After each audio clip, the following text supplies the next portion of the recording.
On Tuesday night in Oklahoma City, the Western Conference Finals tipped off with a matchup that looked destined for a thriller, at least for a while.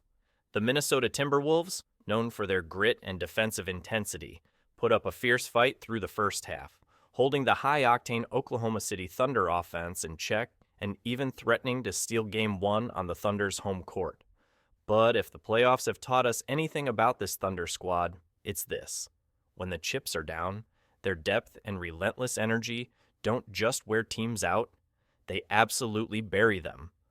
After a tightly contested first half where Minnesota clung to a slim 48-44 lead, Oklahoma City flipped the switch in the third quarter, unleashing a ferocious 10-0 run that morphed into a commanding 14-point advantage.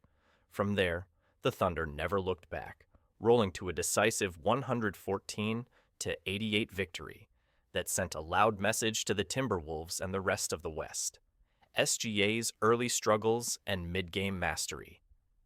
A tale of resilience. The narrative for Shai Gilgeous-Alexander, the Thunder's presumed MVP and franchise cornerstone, was one of early adversity followed by ruthless determination.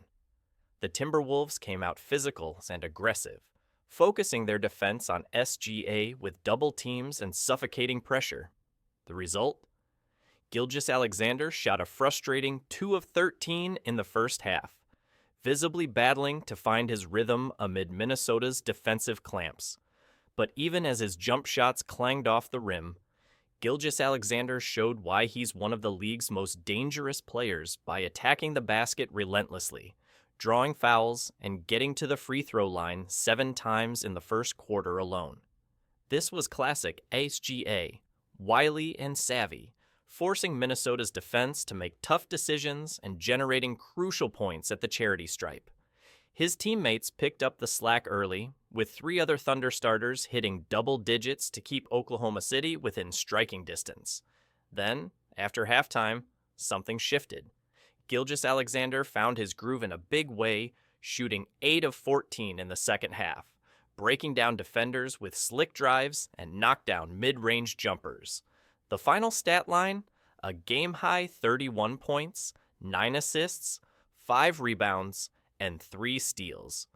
But the numbers only tell part of the story. SGA's leadership and clutch scoring in the third quarter sparked the Thunder's surge that Minnesota simply couldn't answer. Chippy moments set the tone. SGA versus Edwards. This was no ordinary game. There was a simmering tension between the 2 young stars, Shai Gilgeous-Alexander and Anthony Edwards, that bubbled over into physical, chippy moments that added an edge to the series opener. Edwards, Minnesota's explosive wing, was visibly frustrated early on by Gilgeous-Alexander's knack for drawing fouls and seemingly milking every whistle. After SGA went to the line repeatedly in the first quarter, Edwards expressed his irritation by throwing the ball at Gilgeous-Alexander while he was sprawled on the floor after a foul by Jaden McDaniels. The officials promptly handed Edwards a technical foul, signaling that the intensity was ramping up. The drama didn't stop there. In the third quarter, a particularly heated sequence unfolded. Edwards chased down Gilgeous-Alexander from behind on a fast break. After contact, SGA went down, but Edwards stood over him, preventing him from getting back up quickly. The officials blew the whistle, called a personal foul on Edwards, and made it clear they wouldn't tolerate gamesmanship.